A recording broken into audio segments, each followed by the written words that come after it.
Leandro Carnal, na Rádio Bandeirantes. Careca de Saber. Às 5h17, professor Leandro Carnal, ao vivo conosco no Bastidores do Poder. Boa tarde, professor, tudo bom? Boa tarde, tudo bem? Boa tarde aos ouvintes. Esses 146 mil veículos vendidos, 145 estavam agora na Marginal, todos na minha frente. Atrapalhando o seu percurso, né, professor? Exatamente, vendeu pouco, mas os 146 estão saindo para Fernão Dias, como eu, que estou indo para Pouso Alegre agora. Ah, então o senhor está na Marginal Tietê. Não, já conseguimos sair, já estamos na Fernão Dias. Ah, então boa viagem. Enquanto sua viaja, vai conversando conosco, professor. Exato. Queria começar a nossa conversa hoje falando sobre várias questões que surgiram em torno da internação da doença e depois do anúncio do colapso cerebral da ex-primeira-dama Marisa Letícia. Primeiro, essa questão que surgiu nas redes sociais envolvendo manifestações de pessoas comemorando a morte dela, de pessoas dizendo que ninguém tem o direito de comemorar a morte de um outro ser humano, mesmo que seja um inimigo, uma pessoa da qual você não gosta. Que luz que o senhor pode jogar sobre isso para a gente, professor? Bom, a natureza humana, ela não é tão boa quando a gente suporia, né? Então as pessoas transferem seus fantasmas, suas raivas, suas frustrações. Eu recebi uma mensagem dizendo: justiça foi feita, ela morreu. É preciso dizer que todos morreremos. É uma questão de justiça. Madre Teresa, você que está me escutando, eu, todos morreremos. É uma questão de justiça, ela é coletiva, universal e democrática. Pessoas boas morrem, médias morrem, pessoas muito ruins morrem também. Tirando a Rainha Elizabeth II, todo o planeta um dia vai morrer, né? Mas é que isso mexe com o imaginário das pessoas e elas ficam transportando suas alegrias e dores para terceiros e passam a ter raivas de pessoas desconhecidas. Nunca se poderia comemorar a morte de um ser humano, nunca se poderia tripudiar sobre a dor de um ser humano, independente da minha relação com essa pessoa, independente da relação que eu tenho ou da ideia que eu tenho sobre a carreira dessa pessoa. A vida é um valor maior e a vida está acima das minhas simpatias. Como dizem os clássicos medievais, nenhum ódio pode ultrapassar o túmulo.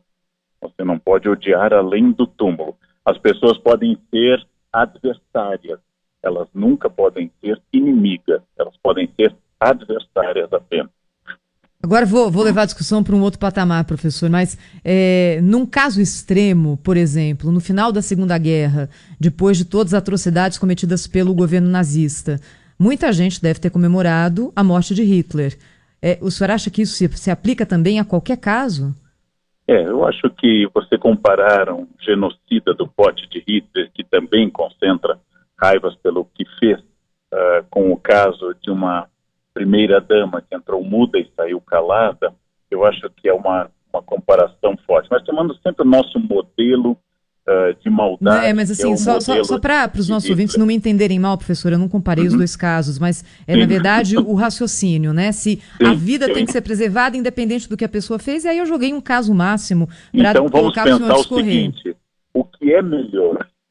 Hitler ter se suicidado com um tiro e com uma caixa na orelha, ter sido seu corpo queimado em abril de 1945, sem nenhum resto mortal visível, ou se ele passasse o resto da vida numa prisão perpétua, como aconteceu em Spandau, a prisão que os nazistas foram, alguns até o fim da vida, outros libertados após 10, 20 ou 30 anos. O que é melhor para um bandido no Brasil?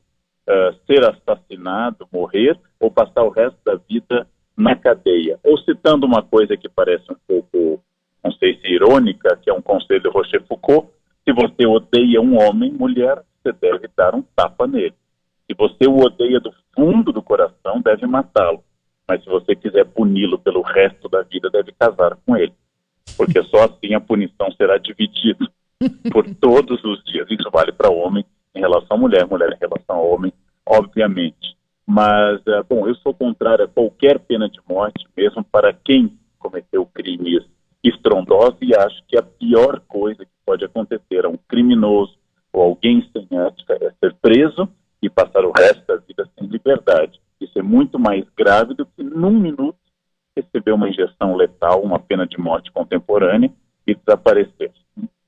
E uma outra questão também que surgiu no entorno dessa notícia triste, professor, é o vazamento, não é, do diagnóstico da ex-primeira-dama Marisa Letícia, que partiu de uma médica do hospital onde ela está internada e que ela compartilhou com colegas, que compartilharam com colegas, que compartilharam com colegas, e daí para o mundo foi uma questão de segundos, né? As pessoas têm uma dificuldade hoje em dia de guardar segredo, não tem, professor? Tem, porque nós, como diz o Bauman num dos seus livros, 44 Peças do Mundo Líquido, nós extinguimos a ideia de intimidade ou da ideia de vida privada. O Bauman dá até uma data a esse respeito. Então é preciso restaurar essa noção de vida privada. Um médico faz um juramento, o juramento de Hipócrates contém uma cláusula de confidencialidade entre médico e paciente. Isso é fundamental. E se for comprovado que foi feito por essa médica a revelação de exame de um diagnóstico privado, essa médica tem que ser punida porque ela faltou ao juramento de Hipócrates, que tem um item específico sobre essa característica confidencial que um psiquiatra, que um médico, que um padre no confessionário tem que ter. Professor Leandro Carnal, sempre com a gente aqui no Bastidores do Poder da Rádio Bandeirantes. Professor, obrigada, boa viagem para o senhor. Eu que agradeço. Cuidado Obrigado, na estrada, hein? Sim. Obrigado, até logo.